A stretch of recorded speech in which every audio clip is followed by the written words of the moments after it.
There has been a nuclear accident in the Soviet Union, and the Soviets have admitted that it happened. The Soviet version is this. One of the atomic reactors at the Chernobyl atomic power plant near the city of Kiev was damaged, and there is speculation in Moscow that people were injured and may have died. April 26, 1986. A spring night in the Soviet Union's thriving city of Pripyat. Children asleep, parents unwinding after a day's work, unaware that in a few short hours, the very air they breathe would become a silent, invisible killer. To understand Chernobyl, we need to step back to the 1980s, during the height of the Cold War. The world was divided between two superpowers, the United States and the Soviet Union. Each was in an arms race, pushing their technologies to the limits. Nuclear energy was a point of pride for the Soviets. It demonstrated their technological superiority. Among these advancements stood the V.I. Lenin nuclear power station, or Chernobyl, located in northern Ukraine. The Chernobyl power plant housed 4 RBMK-1000 reactors. Reactor number 4 in particular was considered state-of-the-art. But the RBMK design came with fatal flaws, a weakness in the graphite-moderated core, and a lack of a modern containment structure. This would prove catastrophic.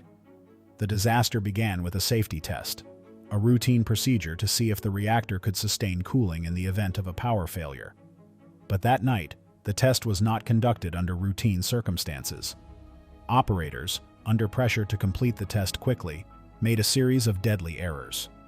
With minimal training and unclear instructions, they lowered the power output of the reactor to a dangerously low level.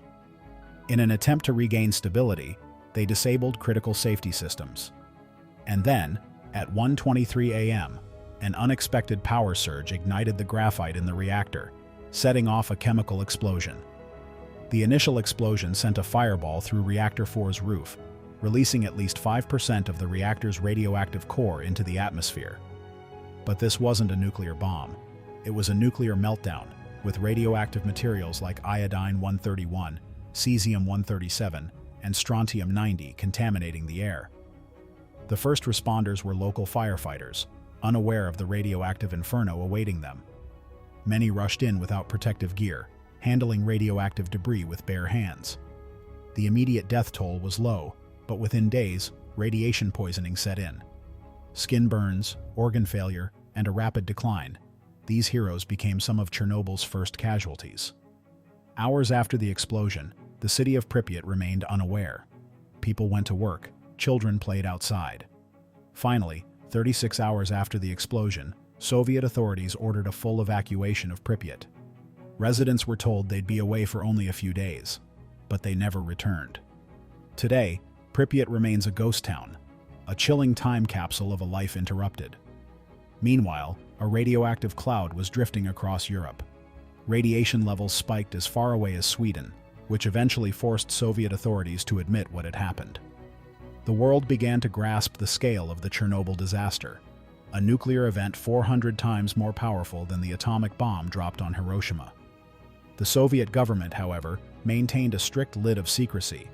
They downplayed the incident and withheld crucial information, delaying international aid.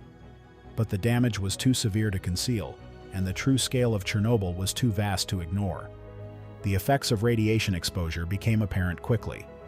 Acute radiation syndrome, ARS, killed 28 of the first responders within a few weeks. In the years that followed, the estimated death toll rose. By some estimates, radiation exposure contributed to over 4,000 cases of cancer across Europe, particularly thyroid cancer in children, due to contaminated milk. Children and young adults living near Chernobyl were most affected. 35 years later, the exact human toll remains debated, but it is clear that the long-term impact on health is devastating. Survivors continue to face health challenges, and many suffer from trauma and stigma associated with radiation exposure. After the explosion, a massive cleanup effort was launched. Known as liquidators, over 600,000 soldiers, scientists, miners, and volunteers worked tirelessly to contain the radiation. With limited protective gear, they removed radioactive debris, built containment structures, and even risked their lives to prevent another explosion. Their sacrifice contained the disaster, but many liquidators suffered radiation-related illnesses, and some paid the ultimate price. In 1986, Soviet engineers quickly constructed a sarcophagus over Reactor 4 to contain the radiation. But over time, this structure weakened. In 2016, an international team built the new safe confinement, a massive steel arch designed to contain the radiation for another 100 years. Today, Chernobyl's 30-kilometer exclusion zone is uninhabitable for humans, but nature has reclaimed the area.